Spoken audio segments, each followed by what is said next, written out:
Good morning. সকলে কেমন আছো? আশা করব সকলেই খুব ভালো আছো আর সুস্থ আছো। আমিও বেশ ভালো আছি। আমার ছোট্ট একটা ব্লগে তোমাদেরকে অনেক অনেক স্বাগত আর ভালোবাসা জানাচ্ছি। আজকের দিনটা হচ্ছে রবিবার আর সকাল এখন 8:30 বাজতে যায়। ঘুম থেকে উঠে সমস্ত কাজকর্মগুলো সেরে স্নান ধান করে হনুমান চালিসা পাঠ করে এখন সব শেষে এই যে ছাদে এসেছি জামা কাপড়গুলোকে মেলতে। তবে খুব একটা রোদ নেই, তবে হালকা বাতাস দিচ্ছে। এই বর্ষাকালটা সত্যি কারো জীবনে ভালো কিছু বহন করে, আবার কারো জীবনে কিন্তু মৃত্যুর কারণ হয়ে দাঁড়ায়। আসামে যেই ঘটনাগুলো ঘটেছে বা ঘটছে সত্যি খুব ভয়ঙ্কর। দেখলে না দু চোখ ভরে শুধু জলই আসছে। মুখে কথা কি বলবো, মুখ বন্ধ হয়ে আসছে, কোনো কথাই বেরোচ্ছে না আসামের ভয়ঙ্কর দুর্দশা দেখে। তো যাই হোক, মোবাইলটা যখনই হাতে নিয়ে বসছি, ফেসবুকটা অন করছি বা ইউটিউবটা খুলছি বা সোশ্যাল মিডিয়ায় যখনই আর কি নেট অন করছি, শুধুমাত্র ওই একটাই পরিস্থিতি চোখের সামনে ভেসে উঠছে, সেই ভয়ঙ্কর দুর্দশা।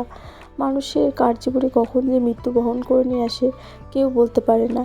তাই ভগবান আমাদেরকে যতটুকুনো যা দিয়েছে তাই নিয়েই অল্পের মধ্যেই কিন্তু আমাদের হেসে খেলে শান্তি পূর্ণভাবে জীবনটাকে অতিবাহিত করাটাই কিন্তু বুদ্ধিমানের কাজ। আমাদের জীবনে যত বেশি চাওয়া পাওয়া ততই দেখবে বেশি টেনশান, সুখ শান্তি ততই কম। তাই অল্পের মধ্যে যতটুকুনো যাকে যা দিয়েছে সেটা নিয়েই খুশি থাকা বা সুখে থাকা অনেক ভালো। দেখো না, আজকে এই যে ভয়ঙ্কর দুর্দশা, বন্যা, কত পশু কত গবাদি পশু চারিদিকে ভেসে যাচ্ছে। পশু তো কথা বাদই দিলাম, মানুষগুলো কি ভয়ঙ্কর দুর্দশা, চোখের সামনে নিজের মৃত্যুটাকে দেখতে পাচ্ছে তারা। এটা যে কতটা ভয়ঙ্কর যাদের জীবনে ঘটছে তারাই বুঝতে পারছে। আমরা তো দূর থেকে শুধুমাত্র কি বলবো দেখছি, আমাদের করার মতো কিছুই নেই। যদি এমনটা হতো যে ম্যাজিক করে বা ম্যাজিকের মতো সেই ভয়ঙ্কর দুর্দশা থেকে, বন্যার হাত থেকে সমস্ত মানুষগুলোকে বাঁচানো যেত, তাহলে কতই না ভালো হতো। কিন্তু আসলে সেটা তো সম্ভব নয়, সবটাই রূপকথার গল্পের মতো, তাই না? তো এইটুকুনই বলবো, ঈশ্বরের কাছে প্রার্থনা করব যে প্রত্যেকটা মানুষকে যেন ভালো রাখে, সুস্থ রাখে এবং প্রত্যেকটা মানুষ যেন স্বাধীনভাবে বেঁচে থাকতে পারে। ব্যাস, এর থেকে বেশি কিছু আর তো করতে পারবো না। তো কি বলবো, সেই বর্ষাকালটা বা বন্যাটা হয়তো আমরা কোনো দিন ফেস করিনি, কিন্তু আসামের পরিস্থিতি দেখে না সত্যি ভীষণ খারাপ লাগছে। কি বলবো, আমি তো এমনিতেই ভীষণ কি বলবো তোমাদের ইমোশনাল যাকে বলে। কোনো কিছু যদি একবার আমার মাথার মধ্যে ঢুকে যায় তাহলে সেটা সবসময় মাথার মধ্যেই চলে আর মনটা ভীষণ খারাপ হয়ে থাকে, কোনো কিছু করতেও ইচ্ছে করে না। তো এরকমটা হয়, আমি শুধু ভাবছি আর আমার কেমন যেন একটা মনের মধ্যে ছটফট ছটফট করছে, কেমন একটা কাজ করছে, আমি তোমাদের বলে বোঝাতে পারবো না। তো কি আর বলবো। তো এই যে এখন আমি সমস্ত জামা কাপড়গুলো মেলে দিলাম। আগের দিনে জামা কাপড়গুলো দেখলে অনেকটা ভিজা ছিল, সেগুলোকেও বাইরে বের করে দিয়েছি। তো ভিজা জামা কাপড় একটু বাইরে বের না করে দিলে কেমন একটা গন্ধ করে, হাওয়া বাতাসে সেই গন্ধটা চলে যায়। তো তারপরে আমি এদিকে ঘরে আসলাম, বিছানাটাকেও গুছিয়ে নিয়েছি। আর হচ্ছে এই যে মামাকে ব্রাশ ধরিয়ে দিয়েছি, ও এখন ব্রাশ করছে, কালকের থেকে একটু সুস্থ আছে। ঘরে যে ওষুধগুলো ছিল সেগুলো খেয়ে একটু সুস্থ আছে। তো দেখি আজকে যদি পারি ওষুধটা নিয়ে আসবো ভাবছি। তো এখন ব্রাশ করিয়ে ওকে আমি ফ্রেশ করিয়ে দিয়েছি, বাসি জামা কাপড়টা চেঞ্জ করিয়ে একেবারে মুখ হাত পা ধুইয়ে একটা কাঁচা ধোয়া জামা কাপড় পরিয়ে দিলাম। এবার ওকে জল গরম দেবো, আমিও জল গরম খাবো।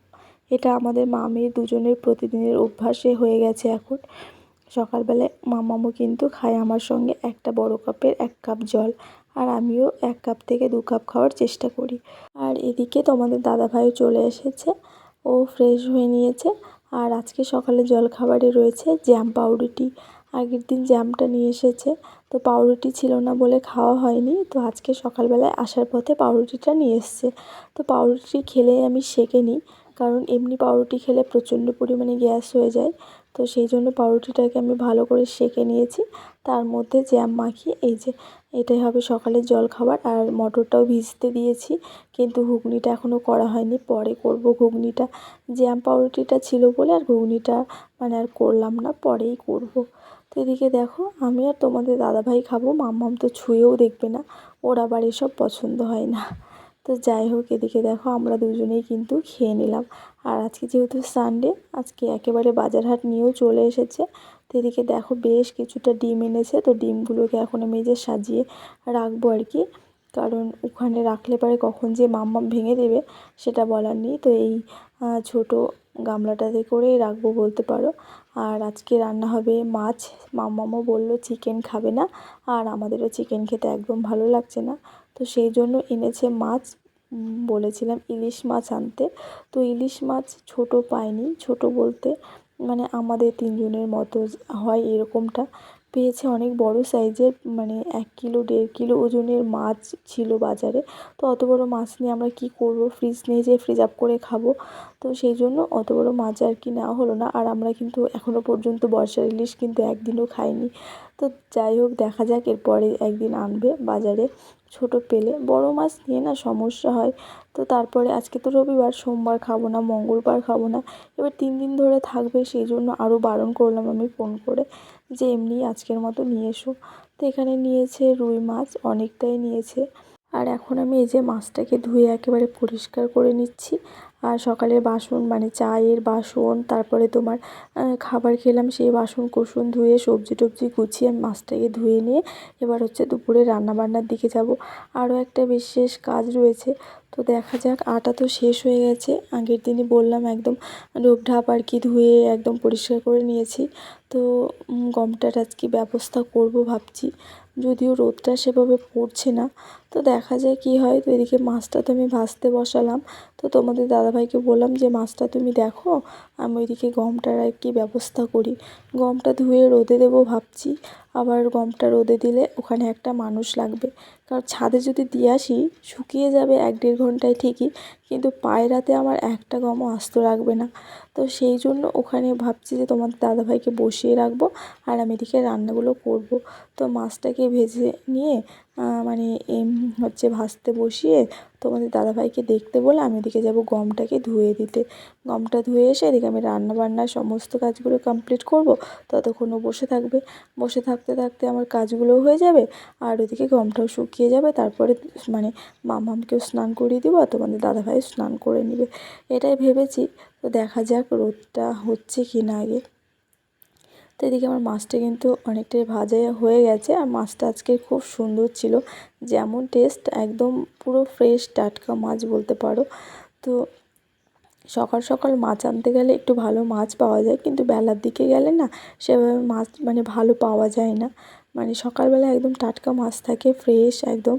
আর সকালের দিকে বাজারে গেলে এমন কোনো মাছ নেই যেটা তুমি পাবে না, কিন্তু ছোটো বড়ো সমস্যা হতে পারে। যেমন আজকে ওই যে খুব বড়োর কারণে ওই যে ইলিশ মাছটা আজকে কিন্তু নেওয়া হলো না।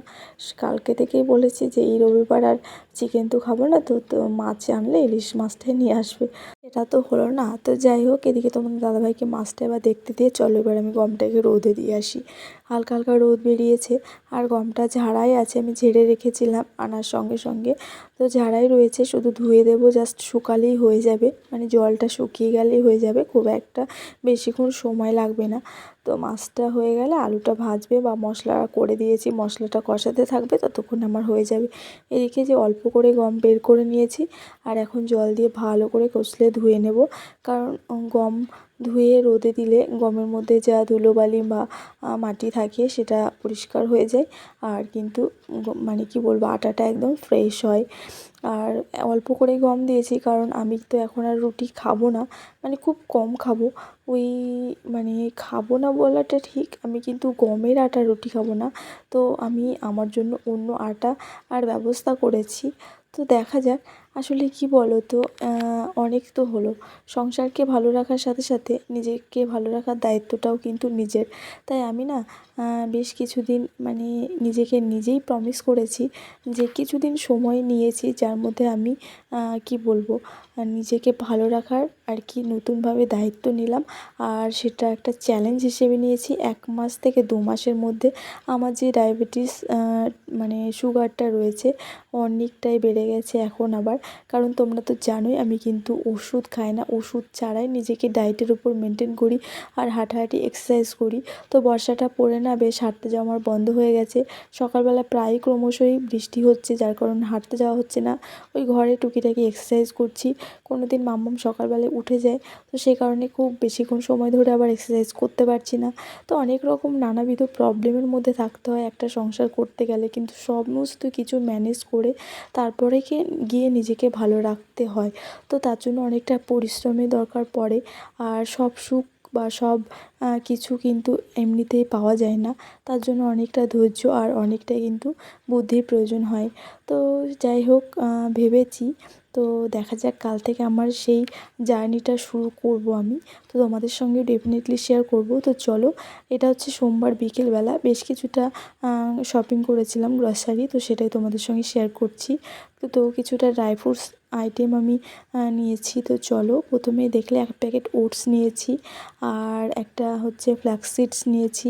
এখানে কিছুটা আমন্ড নিয়েছি, কিছুটা কাজু, কিছুটা কিশমিশ আর রয়েছে আখরোট।